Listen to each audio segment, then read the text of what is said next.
மகளிர் உரிமை தொகை திட்டத்தின் தாக்க மதிப்பீடு உள்ளிட்ட 4 அறிக்கைகளை முதலமைச்சர் மு.க.ஸ்டாலினிடம் மாநில திட்டக்குழு சமர்ப்பித்துள்ளது.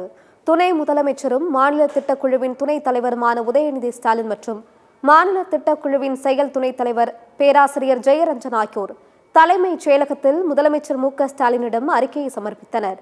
கிராம மற்றும் நகர்ப்புறத்தில் வாழும் 10,311க்கும் மேற்பட்ட குடும்பங்களை ஆய்வு செய்ததில் மகளிர் உரிமை தொகை திட்டத்தின் செயல்பாடு சமூகத்தில் மிகவும் பின்தங்கிய பிரிவினரை சென்றடைந்துள்ளதாக தெரிவிக்கப்பட்டுள்ளது.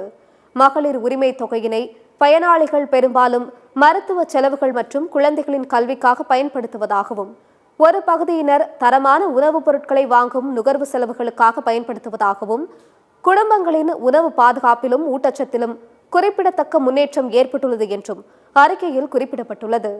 நான் முதல்வன் திட்டம் குறித்து சுமார் 9,000 மாணவ மாணவிகளிடம் கருத்து கேட்டறிந்ததில் கிராமப்புற மற்றும் முதல் தலைமுறை மாணவர்களுக்கு அளிக்கப்பட்ட சமமான தொழில் சார்ந்த திறன் பயிற்சிகளால் வேலைவாய்ப்பு திறன் அதிகரித்துள்ளதாக தெரிவிக்கப்பட்டுள்ளது. மேலும் வேலைவாய்ப்புகள் தொழில்துறை நிறுவனங்களின் கண்ணோட்டத்தை ஆய்வுக்கு உட்படுத்தியதில் பணியில் சேரும் மாணவர்களின் தொழில் கற்றல் திறன் நான் முதல்வன் திட்டத்தின் காரணமாக மேம்பட்டுள்ளது கண்டறியப்பட்டுள்ளதாக அறிக்கையில் தெரிவிக்கப்பட்டுள்ளது. இது மட்டுமின்றி தமிழ்நாட்டில் புத்தொழில் துவக்கத்திற்கான சுற்றுச்சூழல் அமைப்பு வாய்ப்புகள் மற்றும் சவால்கள் குறித்தும் அறிக்கை சமர்ப்பிக்கப்பட்டது.